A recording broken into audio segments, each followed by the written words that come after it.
Durante a plenária na Câmara, alguns parlamentares falaram sobre a decisão do TSE em relação à Jovem Pan. O deputado federal pelo Partido Novo do Rio Grande do Sul, Marcel Van Hatten, fez uso da tribuna na Câmara para criticar a corte. E é ele que fala agora com a gente. Deputado, bem-vindo. Boa noite. Boa noite, Lívia. Boa noite, Fabiana. Boa noite a todos os telespectadores, quem nos acompanha.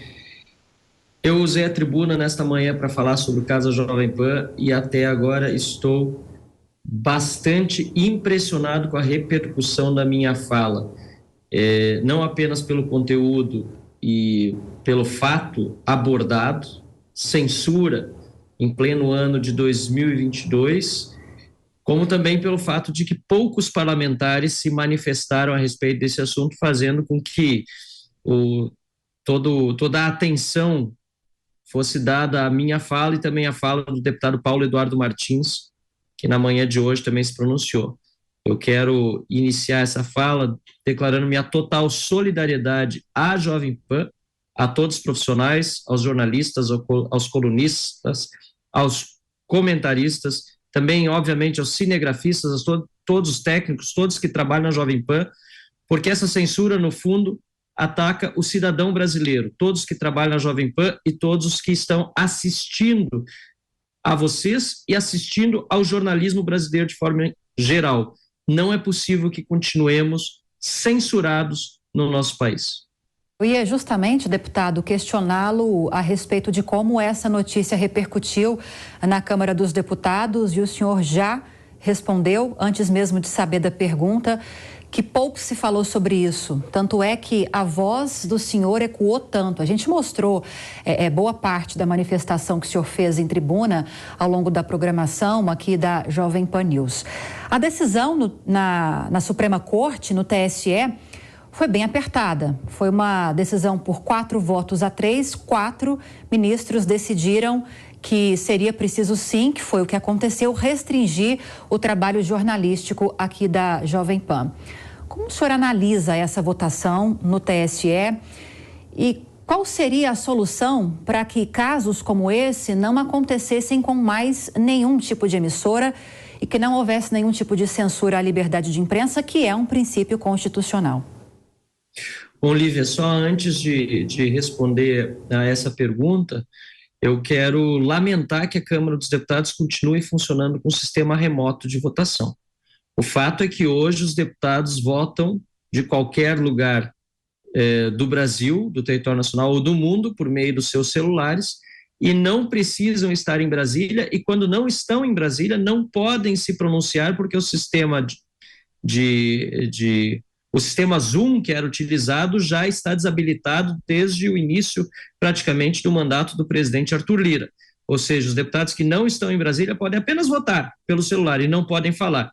Isso é gravíssimo para a nossa democracia e eu fico estarrecido que até agora não se tenha acabado com esse sistema virtual. A pandemia já acabou, esse sistema foi criado durante o período da pandemia, a pandemia já acabou e os parlamentares continuam não vindo a Brasília. Só teve 2 dias de sessão nessa semana, só foi o dia de hoje e o dia de ontem. Não havia justificativa para não vir a Brasília, pois muitos eu entendo que estejam nas bases agora para ajudar na campanha do segundo turno, mas eram apenas 2 dias de votação, ainda mais nessa semana com essa censura aplicada pelo TSE à Jovem Pan, era fundamental que os deputados estivessem aqui em Brasília. Então faço esse desabafo, eu espero que esse sistema remoto de votação seja extinto na Câmara dos Deputados pelo bem do debate e pelo bem da pressão que os parlamentares podem exercer sobre os poderes constituídos na utilização da tribuna aqui na Câmara dos Deputados. Eu me perdi com a minha resposta. A respeito da análise dessa votação no TSE, 4-3 por essa decisão. Sim, me perdoa. E quanto à decisão em si, ela é mais uma decisão ainda que por margem estreita, absurda de um tribunal que deveria, na verdade, mediar as relações dos partidos e dos candidatos nas eleições e não interferir nelas e não tomar partido delas. Hoje, o Tribunal Superior Eleitoral virou um tribunal censor eleitoral. Não é demais lembrar, Lívia, que o Tribunal Superior Eleitoral foi criado por Getúlio Vargas. Hoje o TSE faz campanhas comemorando, celebrando o aniversário de 90 anos da criação da Corte. Mas esta Corte foi criada por Getúlio Vargas, portanto, em 1932, um ditador. Hoje parece voltar à vocação do seu criador, de querer ditar as regras e não de respeitar a Constituição. Digo mais, o Brasil é um dos poucos países do mundo que tem uma corte como o TSE, burocratizada, centralizadora do processo eleitoral e que não admite críticas ao seu trabalho, ou mesmo, nesse momento, críticas a principalmente um dos contendores na disputa presidencial. Também no STF nós tivemos decisões que andaram à margem da Constituição e da lei de forma reiterada. Por margem estreita, Luiz Inácio Lula da Silva foi liberado da cadeia, foram 6-5, e depois os seus processos foram anulados pelo Supremo Tribunal Federal, fazendo com que ele voltasse a ter ficha limpa para poder concorrer à presidência da República, apesar de não ter sido absolvido. Foi descondenado. E repito aqui as palavras que os jornalistas da Jovem Pan não podem utilizar, mas eu posso, não só porque tenho imunidade parlamentar, mas também devo, porque o que ocorreu foi processos julgados em primeira e em segunda instância e confirmados na instância recursal, deixando claro que Lula sim é corrupto, sim é ladrão, sim é chefe de uma organização criminosa, mas por obra de uma vergonhosa decisão do STF, à margem da Constituição, e eu digo aqui que é opinião minha, mas também é fato pelo que se lê na própria Constituição, falo como parlamentar, que entende de direito e de processo legislativo, e obviamente também de Constituição, que eu jurei respeitar, por obra desta vergonhosa decisão do Supremo Tribunal Federal, Lula é hoje ex-presidiário e descondenado. É lamentável isso e nós precisamos dizer isso em alto e bom tom.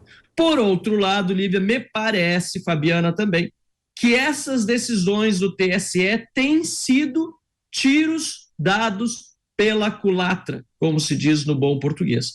Pois eu não via uma movimentação tão grande em favor da candidatura de Jair Bolsonaro até começarem a vir essas decisões. Porque claramente quem hoje está do lado da liberdade e da democracia está do lado de Jair Bolsonaro, ainda que dele divirja. Eu tenho divergências com ele e com seu governo, aliás, sou independente na Câmara dos Deputados, mas não tenho convergência nenhuma com o projeto de poder do PT, um projeto totalitário, um projeto aliado a ditaduras como a de Cuba, como a da Coreia do Norte, como a da Venezuela ou a da Argentina, aqui próxima de nós, porque esse país também já está perdido nos seus pilares democráticos. Não tem convergência nenhuma com o projeto corrupto do PT, que levou ao mensalão, que levou ao petrolão. Não tenho convergência nenhuma com o projeto do PT que ataca os pilares dos princípios liberais e conservadores que eu e a maior parte, esmagadora maioria, da população brasileira defende. Então, eu sigo achando que essas decisões, por piores e mais descabidas que são, elas têm, no fundo, auxiliado ainda na campanha de Jair Bolsonaro, pois têm sido tiros dados pela culatra. Fabi? Primeiro, eu queria te agradecer, deputado. Eu acompanhei suas falas e, como brasileira, em primeiro lugar, eu te agradeço. Realmente foi uma voz importante no dia de hoje. Também quero deixar frisada essa parte do parlamento, né, essa ausência dos parlamentares estarem lá para falar, e é isso mesmo que a gente precisa, é para isso que a gente paga e eles são contratados, é para isso. Então, fica aqui também meu apelo, eu acho isso um grande absurdo, precisa voltar ao normal. Mas eu quero até trazer essa discussão para algo profissional. Veja, eu sou advogada, mas eu sou uma comentarista da Jovem Pan, contratada, isso aqui é meu trabalho. Quando eu sou impedida pela justiça de utilizar adjetivos em relação a um candidato, e esses adjetivos retratam a minha opinião, o meu próprio trabalho está sendo tolhido. Então, eu acho que o TSE não está enxergando a magnitude do problema que ele mesmo trouxe para ele mesmo. Além da Constituição, que já foi tão bem falada aqui, está violando frontalmente, principalmente o artigo 220, eu poderia falar aqui até de violações em relação ao direito do trabalhador, que é tão levantado pela própria esquerda, e a gente vê que está sendo relativizado. Então, aqui eu acumulo algumas profissões, sou advogada também, e posso afirmar que não existe democracia se não houver o uso da advocacia com liberdade e o uso do jornalismo com liberdade. E as punições, deputado, parecem que falam com a gente como se nós fôssemos tolos. Nós sabemos que existem leis que são capazes aí de tolir também qualquer exagero. E fica aqui o meu apelo também que assim não façam. A gente consegue responder na justiça, mas desde que sejam pleitos minimamente razoáveis. E essa ausência de adjetivação, que realmente a gente não pode mais fazer, por enquanto, devido à decisão que o TSE tomou, nós vamos fazer o possível de continuar falando a verdade, porque a audiência daqui da Jovem Pan, ela é trazida pela verdade, pela pluralidade de ideias. Então, aqui está longe do debate ideológico, aqui está em favor desses valores que não devem ser relativizados. Nesse contexto inteiro, eu gostaria de trazer então para o senhor e pedir para que o senhor seja a nossa voz dentro do parlamento, dizendo aos outros deputados a importância dessa decisão e esses valores, esses direitos todos que foram relativizados, deputado. Sem dúvida, parabéns pela manifestação feita aqui, obrigado pelas palavras, podem sempre continuar contando comigo como voz forte aqui no parlamento, destemida, não tenho por que temer qualquer coisa, afinal de contas, eu fui eleito para isso, essa é a primeira função de um parlamentar, como você bem disse, é de falar, falar sobre aquilo que entende ser o correto e ser o melhor para o país. E você tocou num ponto muito importante, Fabiano, que é a questão do trabalho das pessoas. Nós tivemos outra decisão, acho que é importante trazer também outro caso recente, de ontem, na verdade, do Tribunal Superior Eleitoral, estarrecedor esse caso, envolvendo a empresa Brasil Paralelo. O seu YouTube, que é uma das fontes de receita, da empresa, está desmonetizado por ordem do Tribunal Superior Eleitoral até um dia depois das eleições. Isso é um absurdo, isso atenta contra a liberdade econômica, atenta contra os mais de 300 trabalhadores daquela empresa que podem ter o seu emprego em risco, porque são mais de 10 dias até o final da eleição, são 2 semanas praticamente, sem entrar o dinheiro das monetizações do YouTube. Há outras fontes de receita? Há, mas a gente sabe que essa fonte é relevante para qualquer empresa de mídia e de comunicação hoje, e o que estão fazendo é prejudicial às pessoas que trabalham nessa empresa. Aliás, a Brasil Paralelo, além disso, está sofrendo também uma limitação na sua liberdade política e uma limitação na sua liberdade de expressão e de informação e de imprensa ao ser determinada uma censura prévia sobre uma série que ainda, por isso mesmo, censura prévia, sequer foi lançada. Eu acho um absurdo tudo isso que está acontecendo, Fabiana, e por isso eu faço um apelo aos demais meios de comunicação que também se pronunciem. Porque quando a casa do vizinho está pegando fogo, como diz o ditado popular, a nossa também está em risco. É importante que todas as empresas de comunicação, todos os meios jornalísticos, todos os jornalistas, independentemente se são de direita, de centro, de esquerda, se manifestem contra a censura. A censura é ruim sempre e precisa ser combatida, precisa ser denunciada. Então faço um apelo àqueles meios de comunicação que ainda não se manifestaram, que o façam e já, com urgência. Não podemos perder esse momento importante em que as nossas liberdades estão sendo atacadas. E um segundo ponto que eu queria trazer aqui, que você mencionou bem, são os 2 pesos e 2 medidas, também como diz o ditado popular. De um lado, não se pode falar sobre os adjetivos que são imputados ao candidato Lula do PT. Mas de outro, pode ser chamado o candidato Bolsonaro de fascista, de genocida, de uma série de adjetivos completamente descolados da realidade, que inclusive ofendem a memória, no caso de genocida, de milhões de judeus mortos pelos nazistas, ou de cidadãos lá da Ruanda, que foram dos Tutsis, que foram mortos na Ruanda, no genocídio de lá. Ofende-se ainda a memória de tantos mortos por verdadeiros genocídios ao se adjetivar Bolsonaro, por exemplo, de genocídio, e ninguém faz nada. Ninguém acha isso grave. É muito triste a gente ver essa disparidade, essa desproporção, essa partidarização do STF e do TSE.